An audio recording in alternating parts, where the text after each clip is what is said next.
Hey adventurers, so today is going to be another book review. This is actually two book reviews. Wasn't really planning on doing this until I remembered, oh, I haven't actually reviewed the first book in this series. So I wanted to do that as well. So anyways, this is for Recorder and Aberration by Cathy McCrumb. This is books 1 and 2 of the Children of the Consortium series.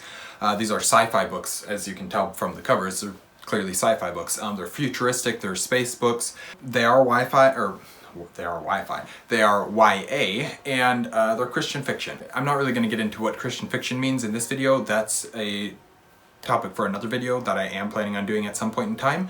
And yeah, we'll get into that later, but not this video. So anyways, as I mentioned, Recorder and Aberration are the first two books in the Children of the Consortium series by Cathy McCrumb. These are young adult science fiction, space adventure, where our main character is what is known as a recorder, someone designated to view and accurately record events without interfering. Before I get on into the rest of this review though, I'd just quickly like to say if you're liking what you're seeing from an Erudite adventure, we'd really appreciate it if you would like, comment, and subscribe. This story, or this type of story, it could be told in a lot of different ways, and most of them would work great. But the author chose to tell this story in first-person POV. That's obviously, the story can be told in lots of different ways. One of the choices that was made in the writing of this book was to tell it from first-person perspective. And that's so that we can see inside the head of our recorder and really see her thoughts and understand how she processes things, which is a major important part of this story, is the way that this character processes. A lot of times, first person isn't my favorite. I rarely have an issue with it, but it's not usually my favorite, and in this book it doesn't bother me at all. It actually works well and actually adds to the story because of this type of story that's being told. It is not an uncommon trope to have a character that doesn't really show emotion, that doesn't interact, and really only records what's going on. So it's a concept that's pretty easy for us as readers to grasp and understand. It's a concept that is used in tons of different books. The other one that I'm thinking of off the top of my head, because I'm currently reading it, is Rune Lords by David Farland.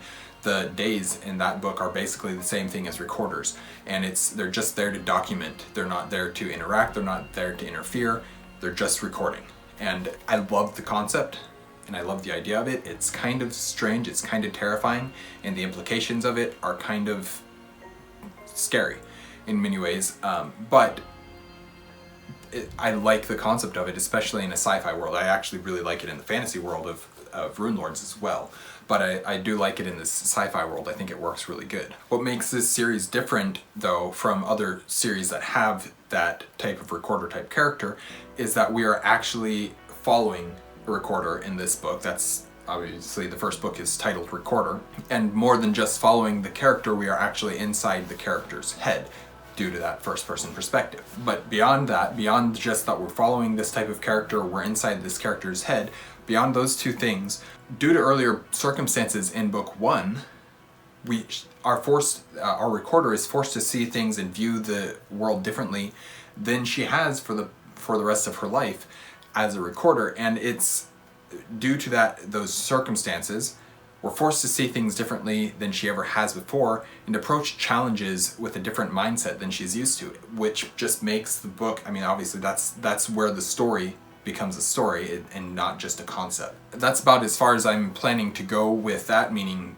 the setup, the story, all of that kind of stuff, because I don't really want to get into spoilers. So that's about as far as I'll go with that, but I do want to mention that even though this character is a recorder, and isn't really supposed to react or show much emotion, I find myself relating to this character more than just about any other character I've read recently. The little quirks of the character, or the character traits shown in her, I see them in myself in a way that I know they're not supposed to be directly applied to me, and I'm not exactly the same, but I find myself in a similar situation, or I find myself reacting similarly in so many occasions, and just makes me relate to this character so much more, which I think, in fact I know, is part of why I love this series. Let's talk a little bit more about the world though. I've already explained the recorders, or a little bit about what the recorders are and what they do, but the Consortium, obviously the series is called the Children of the Consortium, so the Consortium is an important player in the world. It's essentially the government.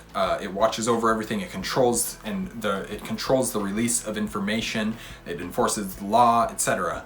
One of the coolest and most terrifying parts of the world though that has to do with both the Recorders and the Consortium is that the Recorders are followed around by Consortium drones, which there's several different types of drones. Some Recorders have more drones following them than others. So these drones are basically, a physical description is given of them. I don't have it off the top of my head, but what the mental images that I get because of other things that I've watched or read or whatever is that of Imperial probe droids from Star Wars. That's essentially what I think of when I hear about these drones based on their description. It's not exactly perfect, and it's definitely they don't look at all the same, but there are some similarities, and that's the first thing that my mind goes to when I hear the description of these drones. But they allow the Recorders to process and record information very, very quickly, as well as ensure that what the Recorders put into their report is accurate. There's also some other things that they do, allow them to see other types of invisible light, or light that would be invisible to the naked human eye, like infrared or ultraviolet. Basically, they go beyond the 7 colors that we see as humans and are able to see more than that and stuff like that. There's enhancements that go along with these droids. Not droids, they're drones. And so part of what these drones do while following around the Recorders is if the Recorder goes against protocol for whatever reason, whether it's they show emotion or they interfere or something, the drones actually are able to give consequences out to the Recorders, and it's kind of terrifying how powerful the drones are. It's a very interesting relationship between the Recorder and the drones, and it's one that I found the exploration of absolutely fascinating. And I really can't get into it because it's kind of gets into spoilers how they go about exploring this relationship between them, but it's really cool and really strange and terrifying at the same time. As for the characters, though, this is where I have a bit of a minor issue. The characters are actually, for the most part, really strong characters, really good characters. My issue is that it's a little bit confusing keeping track of all the characters. They are distinct enough from each other, but we're introduced to them with one name, usually their last name. So they're basically a military mission, so they're called by their last names throughout the military mission, and then they get back to ship and they kind of drop the formalities, and we start being introduced to them all again using their first name this time. And then we continue on, and as we get to know the characters, we're introduced to them with a nickname. And it kind of so you're then using these 3 different names for the characters interchangeably, and you kind of get a little bit lost at times. By the end of the stories, you're able to, so book 1 has one set of characters, book 2 has a different set of characters that you're meeting, and the same thing happens in book 2 as well, with the difficulties of keeping track of the characters because of all the names that they have. But we are able to use the 2 different, throughout the book, this is what I'm trying to say, throughout the book, by the end of the story, you're usually able to figure out who's who and keep track of the characters. So it is a little bit complicated at the beginning, and I think that it should be a little bit simpler. I'm not sure how to do it more simpler, but by the end of the book, you do kind of get it figured out. So at least, even though I have an issue with it, at least you are able to figure things out by the end. But really, that's that issue. My issue with the character names is about the only issue I have with these books. Alright, so let's continue on. We do get several flashbacks scattered throughout the books, taking a look back into the earlier lives of many of our characters, and that actually does really help to solidify who the characters are, why what nickname goes to which first name and last name, and all those things, and kind of ties things together quite a bit. So that's a really helpful part of the story. It's also important to the story. I know a lot of times flashbacks are kind of just like there for the sake of having flashbacks, but these ones kind of actually help the story to move along, or help the characters to make sense so that the story can move along clearly and naturally. So the end of this review here that I have written is kind of just like a compilation of random thoughts that I had written down without getting into spoilers. But we do get some scenes with like giant genetically modified cockroach type creatures, giant bugs essentially.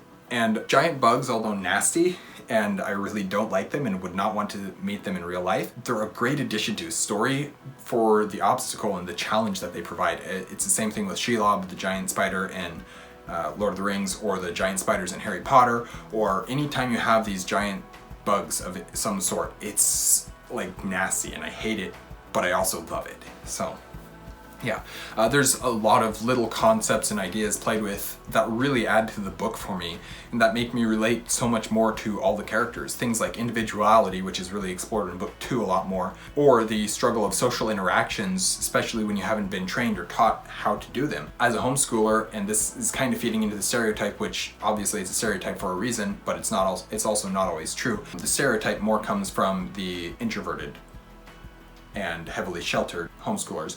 I happen to be one of those people who did struggle for a long time with social interaction, and I actually still do. So that's the way that that's portrayed, and that conversation that is being had in the first book.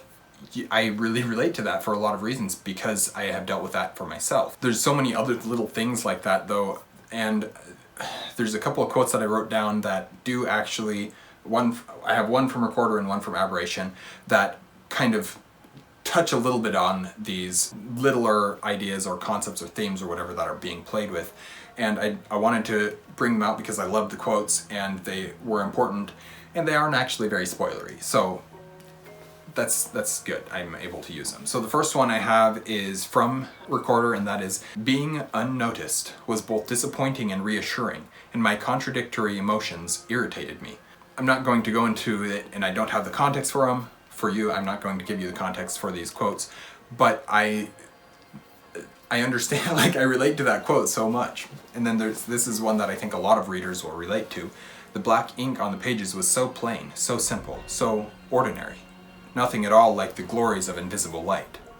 Yet somehow he could see more through those letters than anything his drone had shown him, and the promise of life in the Consortium felt like a mockery." That one's from Aberration, and that's I think we can understand a little bit about what that quote is saying as readers, and especially if you're like me and are a visual reader, where you visualize what you're reading and you can see the description of the landscapes. You are so immersed in the world that you visualize it, and you're sad that you can't actually visit that real location because it's real to you, but it's not real to everybody else. And it's I don't know, I see myself in these quotes, I see myself in these characters so much. As I mentioned, the two quotes are completely without context here, but it adds so much to the stories when you come upon them. And there are more than just those two quotes. There's a bunch of other ones like that. I try and only have a few quotes in my reviews, if any, because it's very easy to have spoilery quotes when reading quotes from a book.